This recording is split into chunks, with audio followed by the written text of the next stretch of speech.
নাহিদ ইসলাম এটা ভালো বলতে পারবেন। আমরা অতীত নিয়ে কামড়াকামড়ি করার পক্ষে না, আমরা বর্তমান এবং ভবিষ্যৎ নিয়ে আগাইতে চাই ইনশাআল্লাহ। উনি কেন বলেছেন উনি ভালো বলতে পারবেন, ওনাকে জিজ্ঞেস করলে আপনারা উত্তর পাবেন খুব ভালো।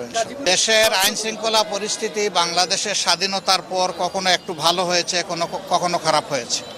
খুব ভালো কখনো ছিল না, খুব ভালো কখনো হবে না, যতক্ষণ পর্যন্ত রাজনৈতিক নেতৃবৃন্দের সিদ্ধান্ত সঠিক না হবে। ওই সিদ্ধান্ত যখন সঠিক হবে, সততা স্বচ্ছতার ভিত্তিতে যখন হবে, তখন পরিস্থিতির শুধু আইন শৃঙ্খলা নয়, সব কিছুরই উন্নতি সাধন হবে। এর সাথে সব কিছু রিলেটেড। যারা গুলি করেছে তারা দুর্বৃত্ত, এভাবে গুলি করার অধিকার কাউকে কারণেই প্রতিবাদ করবে। আমরা কোনো ধরনের বিশৃঙ্খল পরিস্থিতিকে কখনো সমর্থন করি না এবং করব না। আমার তিনটা স্ট্যাটাস যদি আপনারা দেখেন তাইলে উত্তর পেয়ে যাবেন।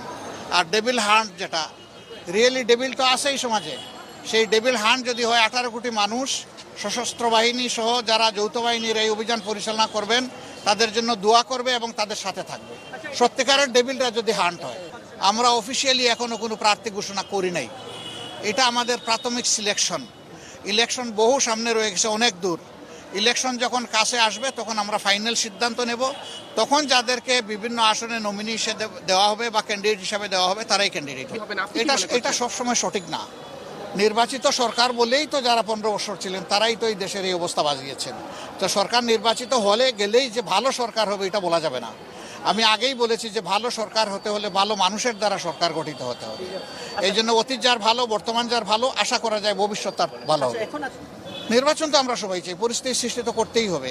তবে এর আগে আমরা দুটো জিনিস চেয়েছি। একটা হচ্ছে কিছু বেসিক রিফর্ম বা সংস্কার, মৌলিক কিছু সংস্কার করতে হবে, না করলে সুষ্ঠু নির্বাচন করা সম্ভব না।